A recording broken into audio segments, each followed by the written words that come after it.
Welcome back to Unwritten Legacy. When we think of Elon Musk, the Western world often portrays him as a titan, a real-life Iron Man, a genius mind with a superhuman work ethic, a man bending the future of humanity to his will. He is the ultimate definition of hustle culture, working relentlessly, breaking all limits, and making the impossible possible. It is a story of will and conquest. But what if we set aside this lens of conquest for a moment? What if we look deeper, through the stillness of Eastern philosophy, and see that his iron will is also a form of suffering? What if, behind the ambition to change the world, ancient laws of the universe are at play, not in the way he controls them, but in the way he becomes a part of them?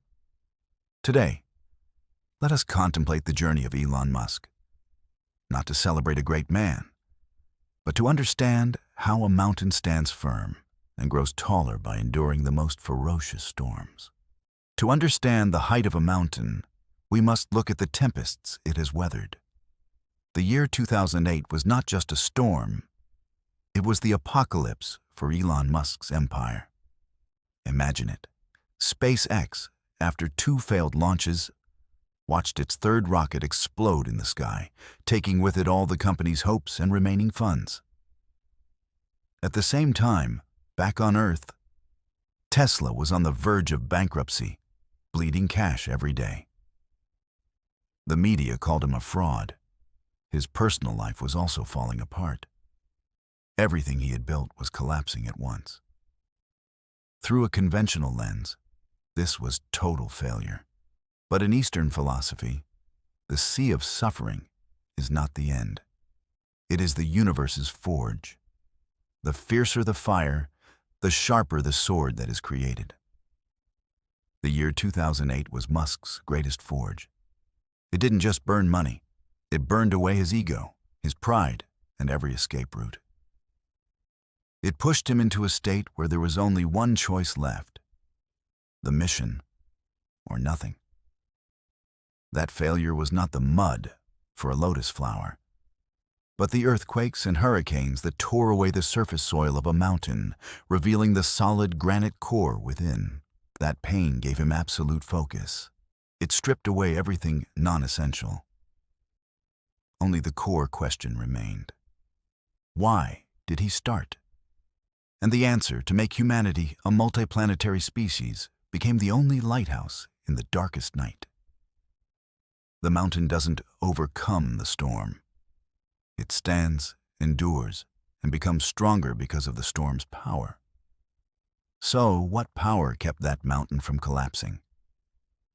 It was when he acted not according to his personal will, but in harmony with his own Tao, the Tao of fundamental physics.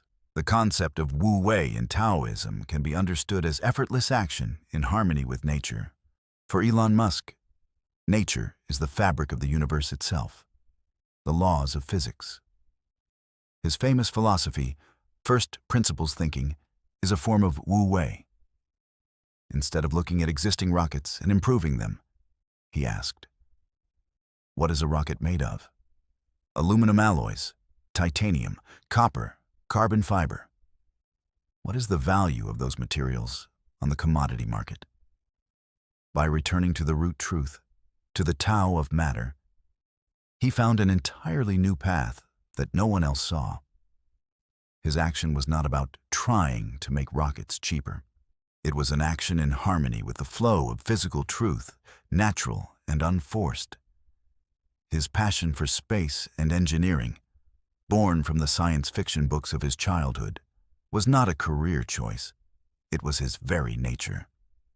Like a bamboo shoot that does not try to grow straight, it simply grows straight according to its nature. Musk doesn't try to be a space engineer. He is a space engineer. That state is Wu Wei. The world might call Musk's success a high-stakes gamble that paid off. But through the lens of karma, it was not a gamble, but the inevitable result of causes planted long ago, which met the right conditions of the era. What were the causes he planted in his youth? The cause was devouring the encyclopedia as a boy, planting the seed of an interdisciplinary mind. The cause was teaching himself to code and creating a video game at age 12, planting the seed of an engineer's and an entrepreneur's spirit. The cause was founding Zip2 and PayPal, which not only provided capital, but also planted the seed of experience in building a tech company from zero. Those good seeds, lying dormant in the soil, awaited the right conditions. The condition was the explosion of the internet, which allowed PayPal to succeed. The condition was NASA's decision to shift toward collaborating with commercial companies, opening a golden door for SpaceX. The condition was the growing global awareness of climate change, creating a market and support for Tesla's mission. The sweet fruits he reaps today are not luck. They are what happens when the seeds of personal curiosity and obsession, planted 40 years ago, finally meet the opportune rain of the times. So, what does Elon Musk's stormy journey teach us for our own unwritten legacy? The lesson isn't to work 100 hours a week or become a tech genius. The core lesson lies in understanding these operating principles. First, cherish your storm. The most crushing failures, the darkest moments, are not there to destroy you. They come to strip away everything non-essential, to force you to face the solid rock core within yourself, your mission. Second, find your first principle. What is the most fundamental truth in your field, in your life? Dare to return to the root. Dare to go against the grain. Your Tao is not found in copying others, but in understanding the essence of things. Third, trust your weird seeds. The passions of your childhood, the hobbies others might call crazy, those are your most precious causes. Nurture them with perseverance, because you never know what rain of conditions awaits in the future.